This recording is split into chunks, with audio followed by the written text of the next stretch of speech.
Coach Prime. Let's just get right into it, Drake. It gets rumored every year, but what are the chances that this is Deion Sanders' last year at Colorado before we even get into spring?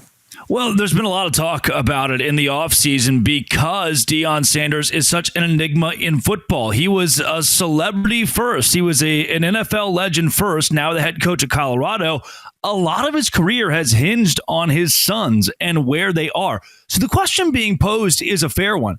Without his sons in Boulder, how long will he stay? But according to Motorcycle Sports, Deion is vowing to shape the future of college football with his coaching magic. There are storylines in and out of that program that are all very positive right now. Last offseason, much of the national media was taking shots at Deion, saying he could not win as a head coach at the Division I Power 5 level. He has now proven that he can do so at Colorado. And the more that we see, the more headlines pop out about his son in the combine and him as a head coach. They're by and large positive, unless they're from reporters that like to make things up and keep things juicy just to generate clicks. And I mean, the amount of NFL players who have come back to be assistant coaches for Deion just shows that the program he's building is one that has longevity. He didn't install all of this to be there for a year, 2 years. And if he did, he would have already left. If he did, he would have taken a job with the first, second, third overall pick in the NFL draft this year, drafted his son, and then ridden off into the NFL sunset, left Colorado in the dust.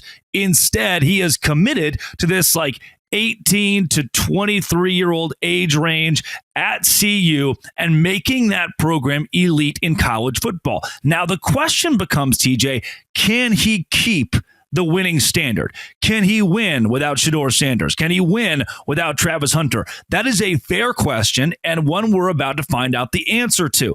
If it's up to me, up to you, I'm not sure if I can buy 10-win season for Colorado right now, but that's okay. They don't need to win 10 games to prove that Deion is still a very good head coach. Let's keep in mind, he just lost a Heisman caliber quarterback, arguably the best in this class, and the actual Heisman Trophy winner who played wide receiver and corner for this team. Replacing those two guys is going to be very tough. It is as important now for Deion Sanders to bring consistency to Boulder than it ever has been in these last few years. And I think it's going to do that.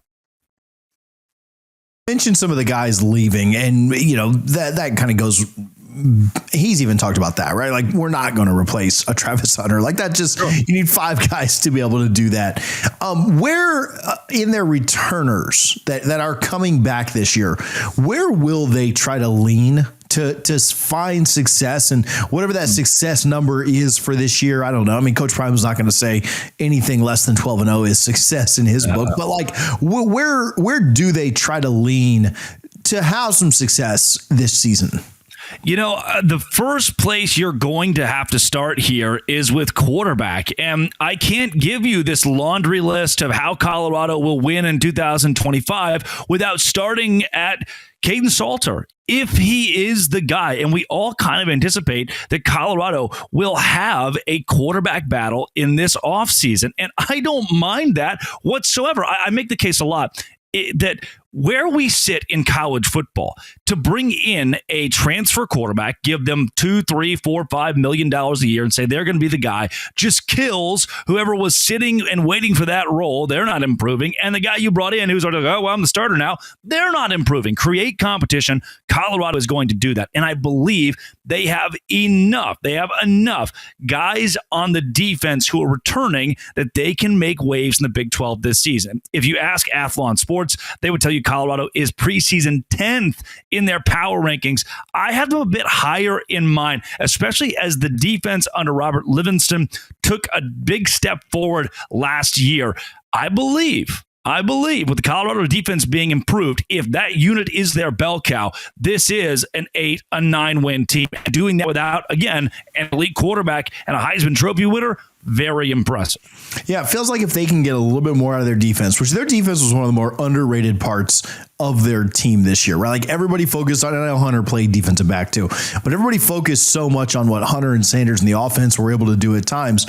And the weapons they had, it wasn't just them. It was, the wide receivers were some of the best in the country. There was a lot of good that went on. But if the defense takes another step forward and I don't want to say dominates, but just plays well in the Big 12. If the offensive line, right, you've got Seaton coming back, you've got a lot of guys there on that unit that played much better than they did in 23. If those two units, right, we talk about games being one of the trenches, the team with the better defense a lot of times will come out on top. You don't have to rely so much on two top 5 picks, right? Because you're just in more games because you're playing more complete football. And to me, that would be the path for Colorado this year, is to maybe play a little bit more complete football, better defense, better offensive line, better rushing game. I know that Coach Prime talked about that all through the year. Hey, our running game just got to get better. And toward the end, it did. They had some things kind of open up there. But if they can play a more complete game, I think it'll go a long way towards them having more success this year. I believe so, and I think the defense will be as strong, if not stronger, this season. That will help anchor them. And like I mentioned, Caden Salter, Juju Lewis is the freshman they're bringing in, who many people are high enough on they believe he could start day one, could carry things as a true freshman. I want to back off of that a little bit, because in today's era of college football, players have never been older, and asking a true freshman to lead a team on the gridiron is a very tough thing to do. So competition is going to be good for Colorado, but a storyline that we'll all be following very closely in the spring is Juju Lewis and Caden Salter, whether those two guys can build an actual competition and go toe-to-toe, or if Salter has just taken the job from Liberty and now at Colorado altogether. So quarterback's number 1 right now. Number 2, sewing that defense up. Again, like you said, you lost your 2 most important players. They're gone. Offensive line, defensive line. But that unit of the defense, figuring out your quarterback, are the top 2 things Deion can do in the spring to ensure by the time August rolls around, his football team is ready. And again, what he has displayed in the transfer portal 2 years ago, he took 50 guys. This season, the transfer portal took like 20.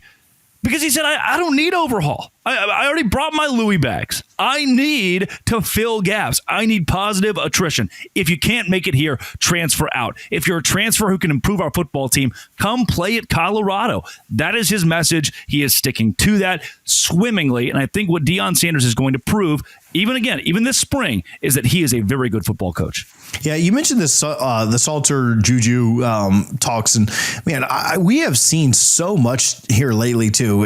There are a few true freshmen that jump in because there's not that elder statesman that can really kind of hand the reins off. You think about Rayola at Nebraska and others that have had to step Lagway, in. Yeah. But even Lagway wasn't the starter until Mertz went down, right? Yep. That they went with Mertz because I do think coaches value that time. Arch Manning sitting behind Ewers. I think coaches do value, first of all, it's the idea of that jump, right? How many true freshmen are really ready? Nico at Tennessee sat behind for a year and probably would have been better suited in 23 to play his redshirt year.